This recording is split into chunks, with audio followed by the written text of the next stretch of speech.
Bastogne, le 18 décembre 1944. Il n'y avait guère de tâches à exécuter ce dimanche soir. Quelques bobos, quelques pansements, la routine quoi. Je n'ai pas passé une bonne nuit. Tous ces ragots, toutes ces rumeurs ont hanté mon sommeil. De plus, je m'inquiète pour les miens. Sont-ils en sécurité? Où ont-ils dormi? Ce matin, je suis allée voir mes petits vieux de l'hospice. Dieu qu'il faisait froid. Et ce brouillard tenace n'arrangeait pas mon humeur. Les gens emmitouflés marchent d'un bon pas en fixant le trottoir. Personne ne parle à personne. Étonnamment, la plupart se rendent à l'église en quête de réconfort, je suppose. Arrivée à l'hospice, je suis accueillie par la sœur responsable qui m'offre une tasse de café. Les nouvelles circulent, rassurantes, puisqu'on dit que les Américains organisent la défense de notre ville et des villages environnants.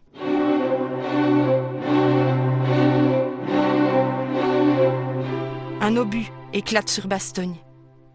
Les illusions que nous nourrissions une heure auparavant sont anéanties. Le petit-fils d'une pensionnaire vient nous annoncer que les classes de toute la ville sont fermées. Les trams qui vont vers Marche sont bondés de gens qui fuient. Les trains sont pris d'assaut. En faisant le tour des chambres, j'ai pu lire la peur dans le regard de ces anciens. Leurs yeux sont déjà usés par les horreurs de l'autre guerre. Mes gestes et mes phrases se voulaient rassurants, mais en vain. C'est toujours à la lueur de la lampe à huile que je rédige ma journée. L'eau a été coupée également. Le froid traverse mes vêtements. Mes doigts s'engourdissent. J'arrête.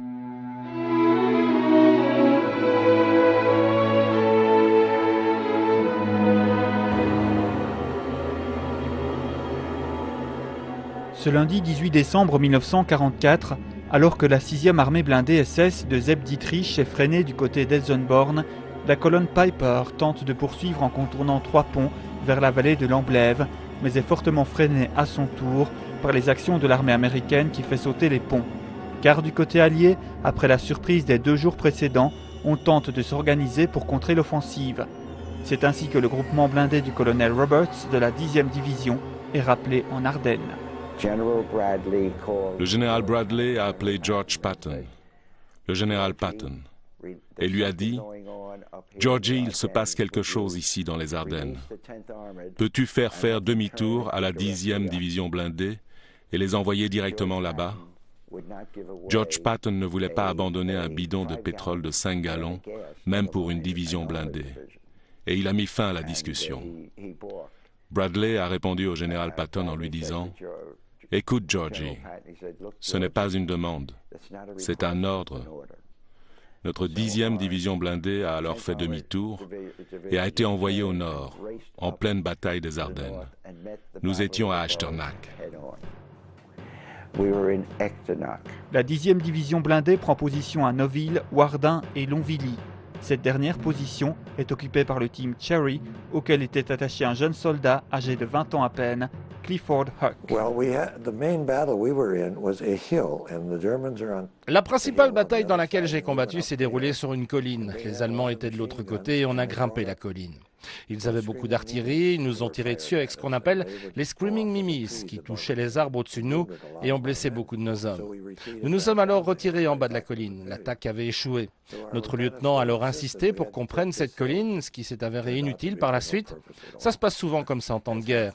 Il a fait appel à quelques tanks, un tank a tiré sur l'artillerie et s'est avancé lentement à travers bois vers le sommet de la colline et les Allemands se sont retirés. On a donc pris la colline. On s'est demandé, alors qu'est-ce qu'on fait maintenant? Eh bien, on est à nouveau descendu et on est allé au lit. La capture de cette colline était donc une grosse blague. Les Allemands ont donc clairement pris pied en province de Luxembourg. Le doute n'est plus permis. Des villages comme Lutremange ou Villers-la-Bonneau sont occupés. Les blindés du Troisième Reich approchent dangereusement de Longvilly et donc de Bastogne. Pour assurer la défense de la ville, il est fait appel à la 101e division aéroportée en repos à Mourmelon. C'est la 101e qui rejoint Bastogne par camion de Mourmelon la nuit du 18 au 19 avec un équipement d'été, avec peu de munitions, puisque le départ s'est fait à la hâte, et ils n'avaient pas encore été réapprovisionnés, ils n'avaient pas d'équipement d'hiver, ils les ont seulement reçus beaucoup plus tard ici, dans notre région. Donc ils ont fait le trajet avec des camions derrière lesquels étaient attachés des remorques. Ça ressemblait plutôt à des bétaillères.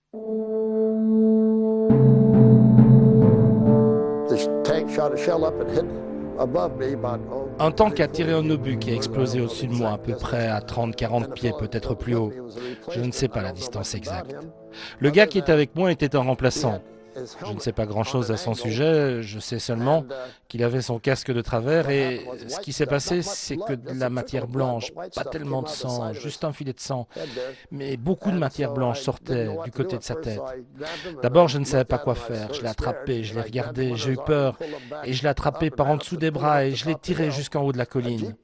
Une Jeep est arrivée et un gars m'a dit de le prendre dans mes bras sur le siège avant. Donc je l'ai pris dans mes bras sur le siège avant. Je n'ai jamais eu si peur qu'en allant jusqu'à cet hôpital, parce que des obus tombaient de tous côtés. J'aurais préféré être dans un Vauxhall que dans cette Jeep qui nous conduisait au poste de secours où on l'a déposé. Puis la Jeep m'a reconduit, quand on est arrivé, il n'y avait plus rien là-bas, c'était calme, j'étais tout seul, et puis j'ai retrouvé d'autres gars, c'est arrivé tellement vite. Mais quand ça a été fini, il n'y a plus eu aucune action.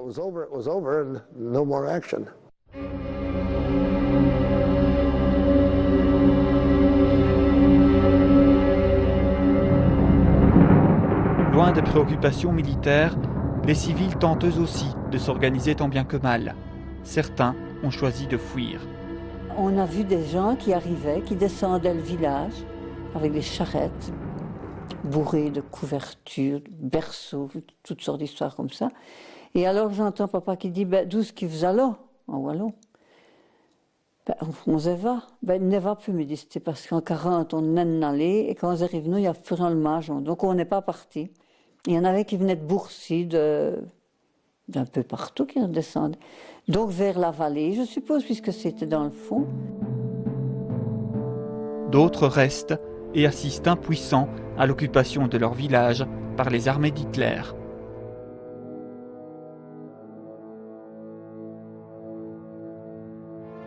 C'était plus du tout l'armée comme on l'avait vu en 40 et pendant la guerre, hein, cette armée tout à fait, vous savez, l'uniforme, etc. Tout le monde. Là, c'était vraiment une armée, je dirais, un peu assez délabrée, comme ça. Tout le monde n'était pas spécialement habillé de la même façon. C'était c'était un peu une impression de désordre. Et alors, qui, évidemment, on l'a su par après, c'était un peu le dernier sursaut avant la fin, c'est un peu cette impression-là que l'on a eue. Un soir, on a appris que les Allemands étaient là. C'était très agité. On a quitté la maison, on a fermé la porte et je me souviens qu'on a passé une partie de la soirée derrière la maison, derrière un fourni, en se demandant ce qui se passait.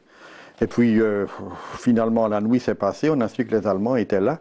Et ma première image vraiment importante, c'est le lendemain, j'étais dans le préau de l'école.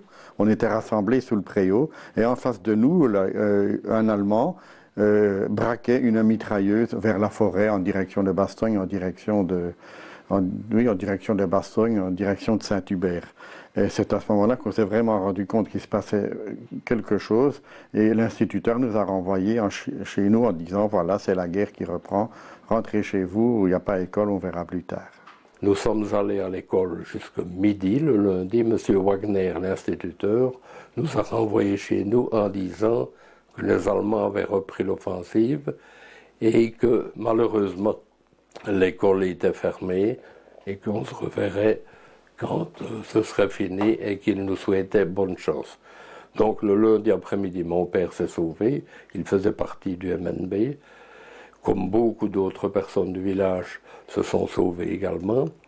Et nous sommes restés avec maman, ma sœur et mon frère chez nous. Vers 8 heures au soir, nous avons été obligés de descendre à la cave. Le courant a été coupé et nous sommes restés à la cave, n'est-ce pas, et en entendant les camions américains repasser du Grand-Duché, on entendait les mitrailleuses qui tiraient, je ne sais pas sur quoi, si c'est un objectif bien précis. Ça a continué jusqu'à minuit, 1 heure, peut-être 2 heures du matin.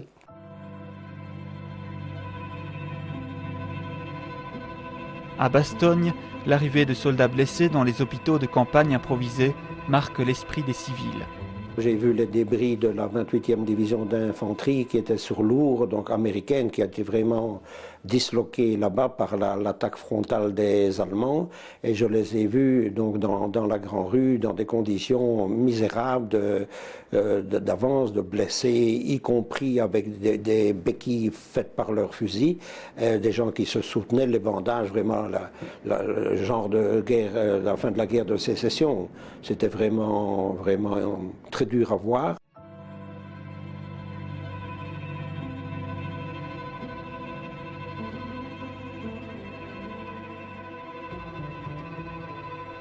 Il devient évident pour les civils que les Américains organisent la défense de la ville. Les colonnes montaient, les soldats américains montaient vers Foix. Maman avait préparé 2 grandes casseroles de soupe en prévision, puisqu'on descendait à la cave. Elle avait encore fait ça dans la cuisine, au rez-de-chaussée. Et je suis allée avec mes 2 casseroles de soupe au coin du garage Didier. Et on distribuait de la soupe, celui qui tendait sa gamelle. Parce que c'est des soldats qui allaient au front et de la soupe. Même à 10 heures au matin, ça n'a pas d'importance. Hein. Quelques-uns refusaient, se méfiaient un peu peut-être de ce que pouvait contenir la soupe, mais enfin, bref, beaucoup en ont pris. On a vidé les casseroles.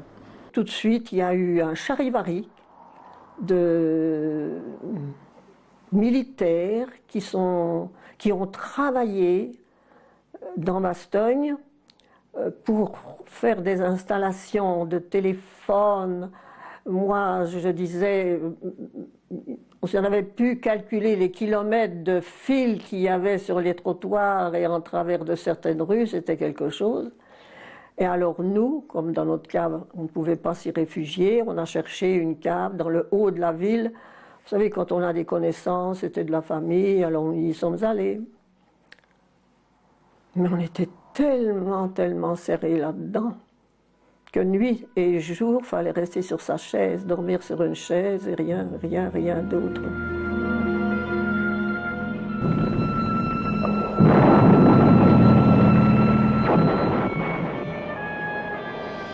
Ce 18 décembre, Bastogne subit ses premiers tirs d'artillerie.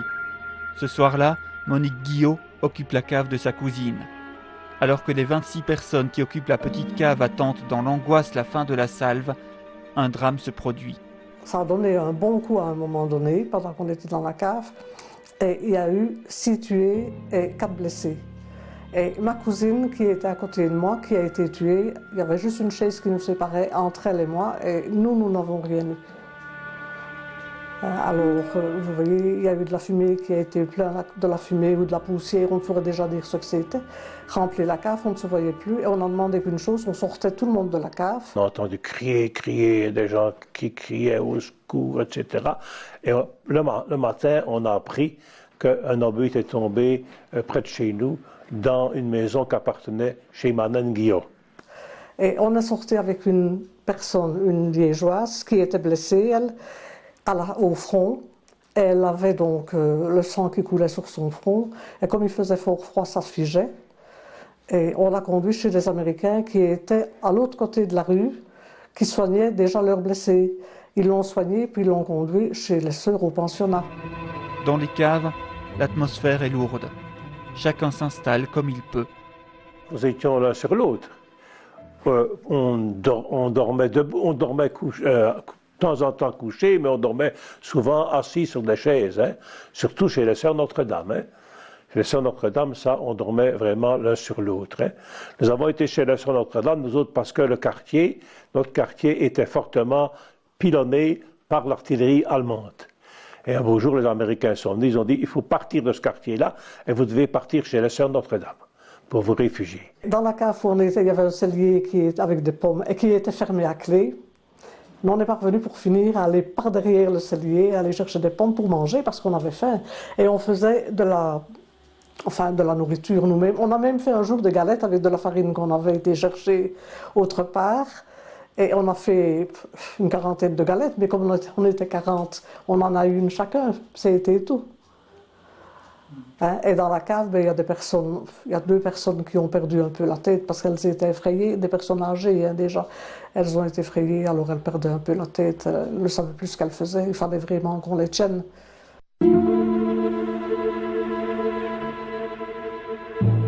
Enceinte, Madeleine Barthélemy ne supporte plus l'ambiance de la cave et ne demande qu'une chose, quitter cet endroit confiné pour s'éloigner de la zone des combats. Avec ma belle-mère, mon beau-père, un vélo, une petite valise, une cousine et 2 chiens. Nous voilà partis sur la route. Il n'y avait personne. Il y avait un tank près de chez Poste Frazel, dans le haut de la ville. Lugubre. Il faisait lugubre. Et tout était de pair. Le brouillard, le froid, mais le courage ne nous quittait pas. On a dit, il faut qu'on y aille, il faut qu'on y aille, il faut qu'on avance, il faut qu'on avance, il faut qu'on s'en sorte. C'est ce qui s'est passé. Mon beau-père poussait le vélo, les femmes suivaient derrière. Et je ne dirais pas qu'on partait gaiement, mais on partait rassurés. Madeleine Barthélemy et ses beaux-parents empruntent la route de Neufchâteau. Un peu au-delà de Île-le-Pré, ils sont arrêtés par des Américains qui tentent de les dissuader de poursuivre leur chemin. Mais rien n'y fait, la jeune Madeleine veut continuer coûte que coûte. Pourtant, 150 mètres plus loin, le petit groupe est pris pour cible par les soldats allemands. Les mitrailleuses de la droite, dans les bois de sapins, un peu plus éloignés de la route, là. Mais n'empêche que c'était nous qui étions visés. On s'est couché au fossé, vélo, chiens et adultes. Moi, j'ai vu les flammes rouges de la mitraillade comme ça devant mes yeux. Et puis ça a cessé. On a respiré. On a dit, ça y est, le calme revient. On s'est relevés. On était tous impeccables, les chiens et tout. Sortie indemne, Madeleine Barthélemy et ses beaux-parents rebroussent chemin vers Île-le-Pré, où ils trouvent refuge dans une cave. Je n'ai pas de douleur, j'ai un souvenir, j'ai un sentiment, bien sûr. Il m'arrive d'avoir une larme à l'œil, mais quand je vois par exemple passer de la jeunesse, passer des militaires, j'adore de voir les défilés militaires. Et je pense, petite jeunesse, si la guerre revenait. Ça, je pense souvent. Ça me fait du mal parce que c'est des êtres, c'est des jeunes. Hein.